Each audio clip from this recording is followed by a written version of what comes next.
चलो हम स्टार्ट करते हैं अपनी जो पेपर 2 ईवीएस है उसका यूनिट नंबर 5 है उससे हम स्टार्ट कर रहे हैं।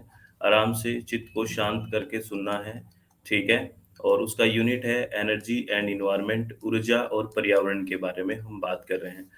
ये फ्रेंड्स एग्जाम के पॉइंट ऑफ व्यू से काफ़ी इम्पोर्टेंट यूनिट है और यहाँ से बड़े अच्छे-अच्छे क्वेश्चंस आते हैं और बड़े कंसेप्चुअल क्वेश्चंस आते हैं। तो बहुत शांति से, अच्छे से सुनना है। ठीक है? एक-एक एक चीज़ को अच्छे से समझना है। अब इसमें कुछ बातें लिखी हुई है, आपको समझ में आ रहा होगा कि sun as a source of energy हमें पता है कि सूर्य है वो ऊर्जा के स्रोत के रूप में ही है। सारी जो एनर्जी हमें मिलती है, डायरेक्टली एक तरह से इनडायरेक्टली कौन है? सन ही तो है, ठीक है ना? तो इसमें एक बात लिखी हुई है देखो फंडामेंटल एनर्जी ड्राइविंग अवर क्लाइमेट सिस्टम यानी कि जो सोलर रेडिएशन है ये ना, जो सोलर रेडिएशन है उसी की वजह से जो एनर्जी ड्राइविंग अवर क्लाइमेट सिस्टम जो भी हमारा जलवायु का जो तंत्र है, वो पूरा का पूरा किससे चल रहा है? पूरा का पूरा किससे चल रहा है? एक तरह से पूरा का पूरा जो मूलभूत ऊर्जा का साधन है, एक तरह से कौन है? सन ही है, ये हमें पता है, ठीक है? और इससे किस तरह के क्वेश्चन्स आते हैं, इसका एक बार ध्यान से समझना। इसमें एक चीज़ लिखी हुई है देखो, सेकंड लाइन आपको दिख रही है कि energy from the sun is essential for many process कि बहुत सारे प्रोसेस के लिए एनर्जी है, वो ज़रूरत है सन की energy. Warming of the surface जिससे सरफेस गर्म होती है, एक बेसिक सी बात है। इवेपोरेशन होता है, ठीक है? फोटोसिंथेसिस यानी कि प्रकाश संश्लेषण एंड एटमॉस्फेरिक सर्कुलेशन ये सारी चीज़ें यानी कि पृथ्वी की सतह का गर्म होना, वाष्पीकरण होना, प्रकाश संश्लेषण होना, वायुमंडलीय परिसंचरण कई प्रक्रियाओं से ऊर्जा है वो आवश्यक है। आपको पता ही है अगर फोटोसिंथेसिस में आपको पता है क्या होता है? ये सबको पता है फोटोसिंथेसिस में क्या होता है? क्या होता है आपको पता है कि इसमें पर इसको हिंदी में कहते हैं प्रकाश संश्लेषण यानी कि प्रकाश की उपस्थिति में क्या बनता है? खाना बनता है, कार्बन डाइऑक्साइड होता है, वाटर होता है, ठीक है ना? और सन एनर्जी की प्रेजेंस होती है और क्या बनता है C6H12O6 एक तरह से खाना बनता है, ठीक है? अगर ये प्रोसेस नहीं होगा तो हम कैसे सर्वाइव करेंगे? और कोई भी प्रोसेस होगा ना उसकी हर एक की अपनी एक क्या है ज़रूरत है। हर एक से क्योंकि ये सारा जो सिस्टम है वो कनेक्टेड होता है। एक जैसे हम फूड चेन और फूड फूड वेब वगैरह पढ़ते हैं ना तो एक भी चीज़ डिस्टर्ब होती है तो डिस्टर्ब होता है, वैसा सारा सिस्टम एक तरह से इंटरकनेक्टेड होता है। तो यहाँ पे जो एक शब्द है ना आपको दिख रहा है एटमॉस्फेरिक सर्कुलेशन, ये बड़े अच्छे-अच्छे क्वेश्चन बनाता है। वायुमंडलीय परिसंचरण, यहाँ से बड़े अच्छे-अच्छे क्वेश्चन बनते हैं फ्रेंड्स, वायुमंडलीय परिसंचरण से। आपको मैं बताऊँ यहाँ से जैसे कई तरह के फोर्सेस की बात होती है, ठीक है ना? और कई तरह के टर्म्स यहाँ पे यूज़ होती है, उन टर्म से क्वेश्चंस हर बार पूछे जाते हैं फ्रेंड्स, तो उसके बारे में हम बात करेंगे, ठीक है? आपको अच्छे से सुनाई दे रहा है, अच्छे से समझ आ रहा है, अच्छे से विज़िबल और ऑडिबल है ना? एक बात बताइए। और हिंदी और इंग्लिश मीडियम में भी कोई दिक्कत नहीं, हम दोनों मीडियम में आपको पता है साथ-साथ पढ़ते हैं, तो इसमें हिंदी में अच्छे से भी आपको समझ आ जाता है, ठीक है? समझ में आ रहा है अभी? प्लीज़ एक बार बता दो, फिर हम आगे बढ़ते हैं, ठीक है? हुँ। अब आगे मैं अगर वायुमंडलीय संचरण या फिर एटमॉस्फेरिक सर्कुलेशन की बात करता हूँ फ्रेंड्स, तो ये क्या है? आपको पता है एयर और विंड में क्या डिफरेंस है?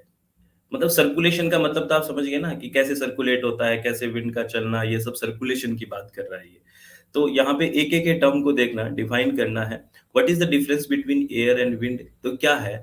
The air is in motion is called wind. जब हॉरिजॉन्टल एयर होती है, जब वो मोशन में होती है ना एयर, तो हम उसको क्या बोल देते हैं? विंड बोल देते हैं। The air in motion is called wind, ठीक है ना? जब कोई भी जो एयर होगी, वो मोशन में होगी, वो गति में होगी, तो उसको क्या बोलते हैं? विंड बोलते हैं और ये सारा का सारा जो मोशन होता है वो किसकी वजह से होता है? आप बताइए जो मोशन होता है, एयर में जो गति होती है, वो किसकी वजह से होती है बताइए? मोशन किसकी वजह से होता है? किसकी वजह से होता है ना? हाँ, भई सन है, इनडायरेक्टली रिस्पॉन्सिबल है, लेकिन क्या डिफरेंस होता है? एटमॉस्फेरिक प्रेशर में। जो वायुमंडलीय दाब है, वो डिफरेंस होगा, तभी तो उच्च दाब से निम्न दाब की ओर बहेगी और इसके लिए रिस्पॉन्सिबल सन है, क्योंकि सन हीट एनर्जी पड़ेगी, तो वहाँ से वायु ऊपर उठेगी और वायु ऊपर उठेगी तो वहाँ निम्न दाब होगा और जहाँ उस साइड जहाँ पे वायु ऊपर नहीं उठी है, वायु का दाब ज़्यादा है, यानी कि वायु का भार वहाँ पे ज़्यादा है, तो वहाँ पे उच्च दाब होगा, हाई प्रेशर से लो प्रेशर का एक जो एक डिफरेंस बन जाता है, तभी तो विंड होती है या तभी तो मोशन आता है एयर में। बात समझ रहे हो? अरे समझ रहे हो क्या? एटमॉस्फेरिक प्रेशर आपको पता है ना कि हाई प्रेशर से लो प्रेशर की ओर जाता है, ठीक है?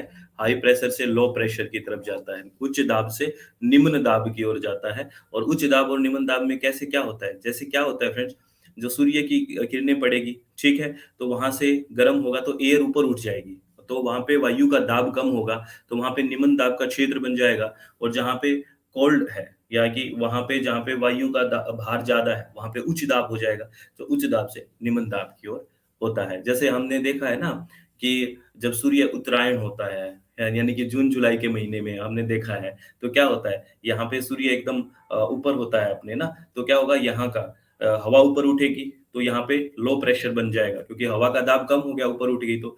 और वहाँ पे यानी कि आपने देखा समुद्र की साइड क्या हो जाएगा, वहाँ पे वायु का दाब ज़्यादा है, तो भार ज़्यादा है, ठीक है ना? तो वहाँ उच्च दाब से निम्न दाब की ओर आएगी। इसीलिए हमने देखा नमी वाली जो हवाएँ, है ना? विंड आती है, जिससे हम वर्षा होती है, वो उच्च दाब से निम्न दाब की ओर आती है। बात समझ रहे हो?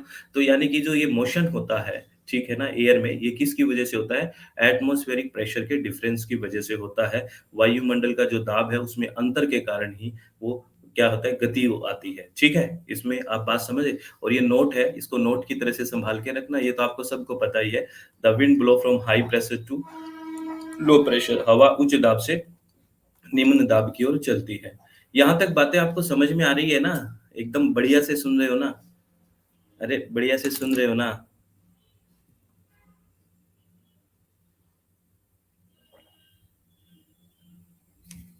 बहुत बढ़िया, बहुत बढ़िया। अब आगे चलते हैं, ये इस बात को समझना, ये बहुत इम्पोर्टेंट बात है, बहुत शानदार बात है, अच्छे से समझना। क्या कह रहा है? The horizontal winds near the earth surface respond to the combined effect of three forces. जो क्षैतिज हवाएं चलती है ना फ्रेंड्स, जो क्षैतिज हवाएं, हॉरिजॉन्टल हवाएं चलती है, उसमें तीन बल, तीन फोर्स काम करते हैं कंबाइंडली, और उसी का एक तरह से ये रिस्पॉन्ड है, या उसी की वजह से उसका जो सब कुछ डिसाइड होता है। वो तीन फोर्सेस कौन कौन से हैं, तो इसमें याद रखना है, इन फोर्सेस के बारे में, इन बलों के बारे में आपसे क्वेश्चंस पूछा जाता है। द हॉरिजॉन्टल विंड, दोबारा देखना, the horizontal winds near the earth surface, ठीक है ना? Respond to the combined effect of three forces, तीन फोर्सेस के कंबाइंड इफेक्ट का एक रिस्पॉन्स है। कौन कौन से हैं वो तीन फोर्सेस? एक तो है प्रेशर ग्रेडियंट फोर्स। क्या है? प्रेशर ग्रेडियंट फोर्स है, यानी कि इसको हिंदी में अगर मैं बात करूं, कोई हिंदी का स्टूडेंट भी सुन सकता है अच्छे से, दाब प्रवणता बल होता है ये, ठीक है? द फ्रिक्शनल फोर्स, यानी कि घर्षण बल, ठीक है? और कोरियोलिस फोर्स, और कोरियोलिस बल होता है। ये 3 बल हैं, ये लगते हैं जब हॉरिजॉन्टल विंड चलती है नियर सरफेस, तो इन्हीं का एक रिस्पॉन्ड आता है कि कैसे होगा, क्या कैसे चलेगी वो। इन 3 बलों का एक कंबाइंड इफेक्ट होता है। इस बात को आप समझे? अरे समझे क्या, 3 बल होते हैं, और मैं कौन-सी विंड की बात कर रहा हूँ? हॉरिजॉन्टल की, जो क्षैतिज में चलती है, ठीक है ना? क्षैतिज में चलती है, उसकी बात करता हूँ हॉरिजॉन्टल में। जबकि ये जो वर्टिकल चलती है, उसका क्या है?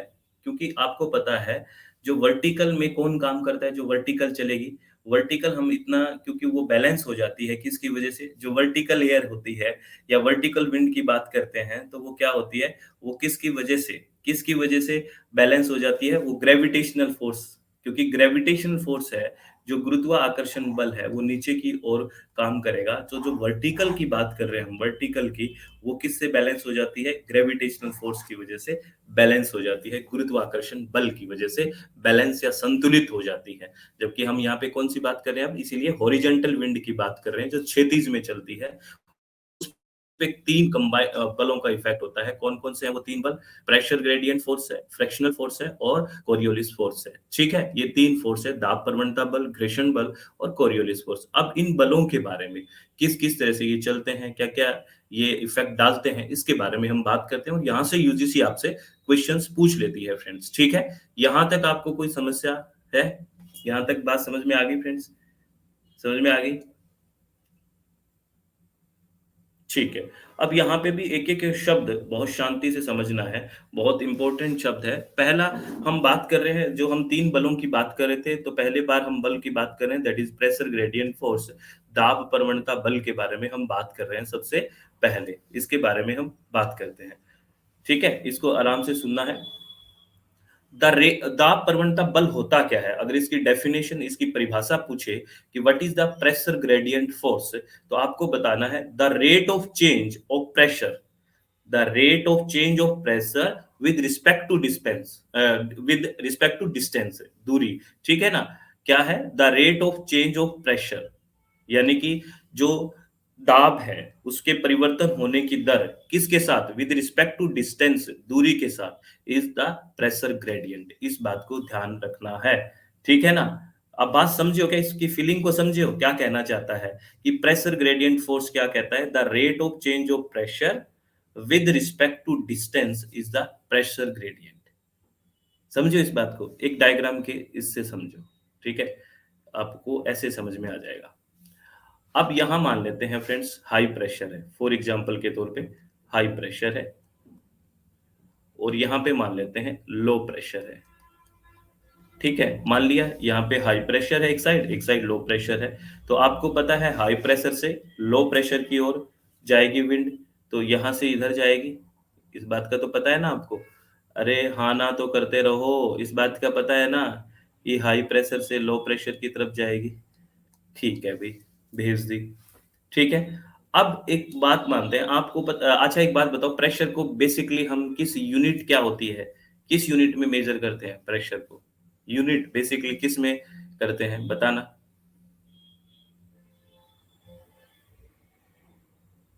बताओ भाई, यूनिट क्या होती है? प्रेशर हम मेजर करते हैं ना, जैसे कोई भी चीज की यूनिट तो हम इकाई तो रखते हैं।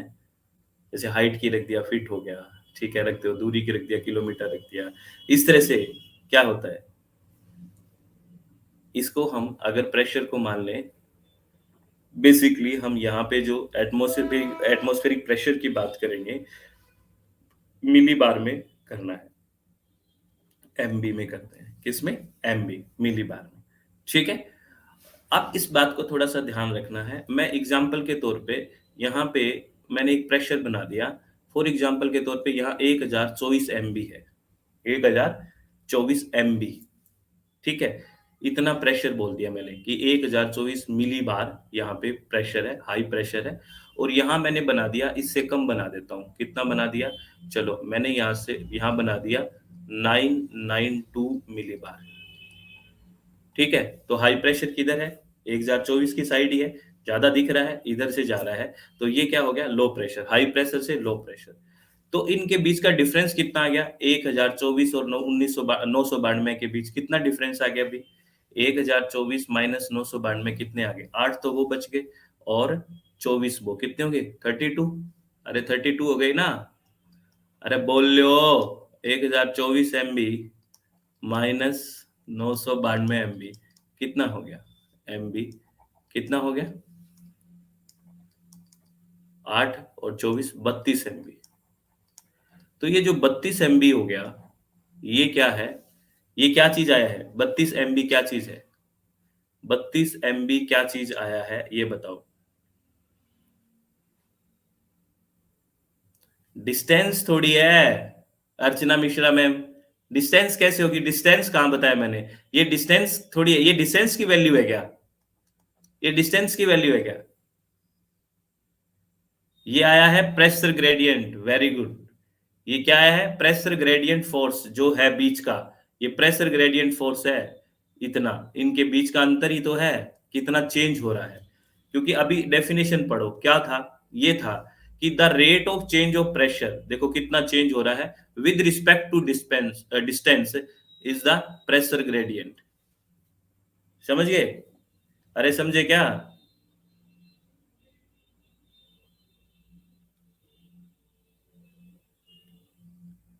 और ये आगे लाइन देखो क्या कह रहा है, the pressure gradient continue one of the main force acting on the air to make it move as wind. यानी कि ये कह रहा है कि जो प्रेशर ग्रेडियंट है, यानी कि दाब जो प्रवणता है, वो हवा पर काम करने वाली मुख्य शक्तियों में से एक है।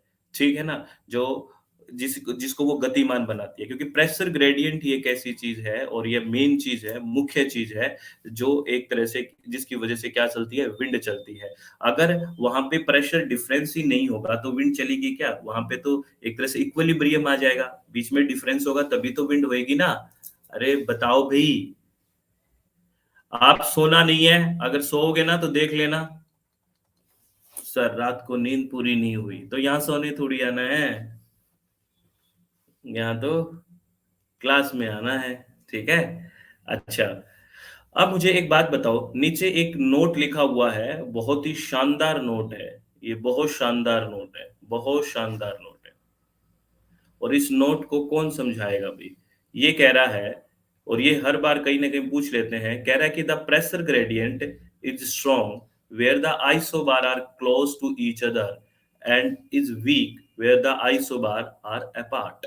इसका मतलब ये कह रहा है कि प्रेशर ग्रेडियंट वहां स्ट्रॉन्ग होता है जहां पे आइसोबार पास पास होती है। आइसोबार का मतलब क्या होता है? एक तरह से समदाब, है ना, समदाब रेखाएं जो होती है, जहाँ पे दाब समान होता है, समदाब रेखाएं जहाँ पे पास पास होंगी, ये कह रहा है, वहां पे प्रेशर ग्रेडियंट है वो स्ट्रॉन्ग होता है।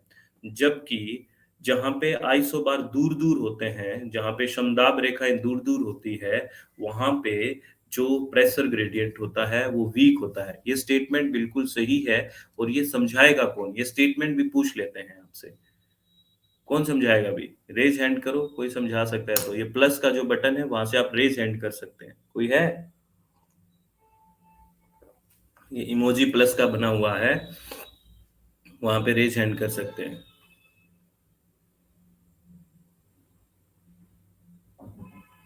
हम्म। नहीं है कोई?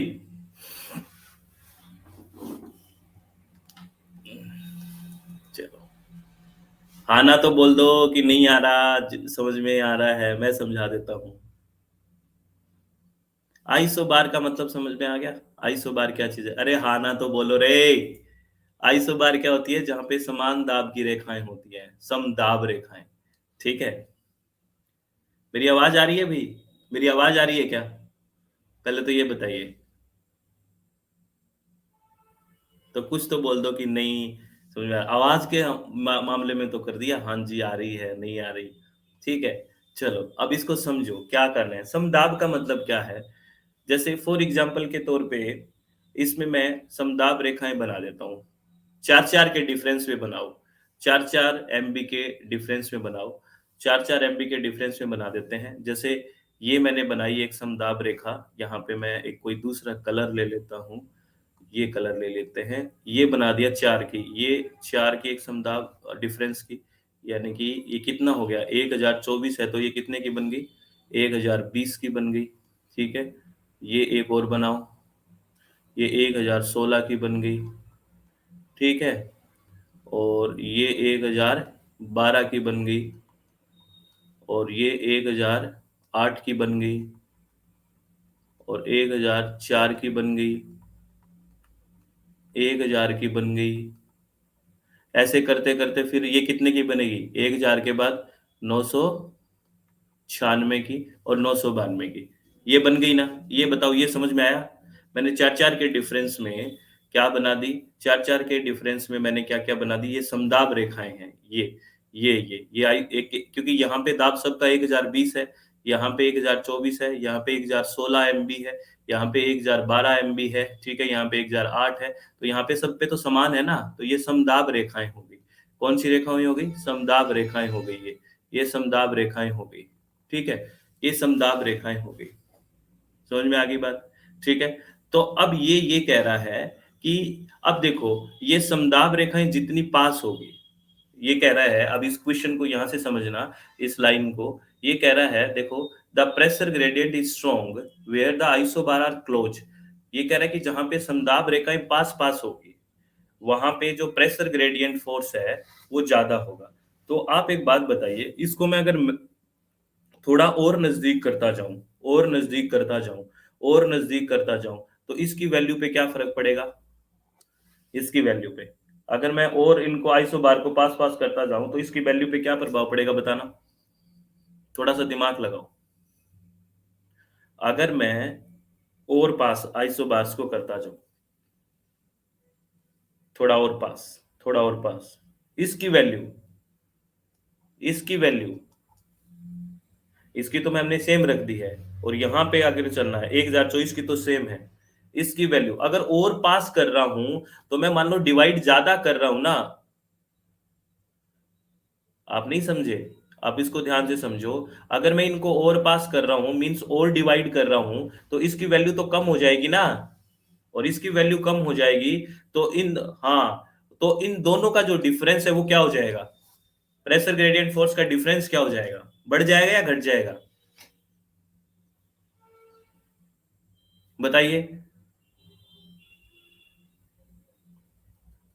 प्रेशर ग्रेडियंट का, अरे बड़े, ओ तेरी, अगर यहाँ पे फॉर एग्जांपल के तौर पे एक बात बताओ, मैं 992 की जगह फॉर एग्जांपल के तौर पे 970 कर देता हूँ, तो अब प्रेशर ग्रेडियंट कितना फोर्स आएगा ये बताओ? मैंने इसकी वैल्यू कम कर दी इसके पास पास आने से, क्योंकि वो और डिवाइड हो गई और पास पास आ गई आइसोबार्स, तो मैंने इसकी 970 मैंने कर दी। तो अब प्रेशर ग्रेडियंट फोर्स कितना आया है? 1024 में से 970 घटाना, 1024 में से 970 घटाओ, कितना आएगा? अरे घटाओ तो सही, 1024 में से 970, 1024 MB माइनस 970 कितना आ गया? 54 MB। तो ये बड़ा है या घटा है? ये पहले तो 32 MB था, और अब कितना हो गया? 54 MB हो गया। अरे 54 MB ज्यादा होता है क्या? खुशबू कम होता है? समझ नहीं आ रहा? सर डांटो मत, अभी उठे हैं। अरे 32 MB से ज्यादा है, कम है 54 MB?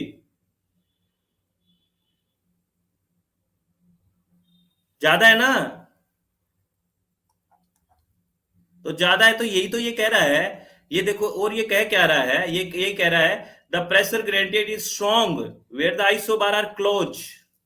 जहां पे समदाब रेखाएं पास पास होंगी वहां पे प्रेशर ग्रेडियंट स्ट्रॉन्ग होगा, ज्यादा होगा, ठीक है। और जहां पे ये जो आइसोबार है वो दूर दूर होगी, तो वहां पे प्रेशर ग्रेडियंट जो होगा वो वीक होगा, वो कम होगा, यही तो कह रहा है। आई बात समझ में?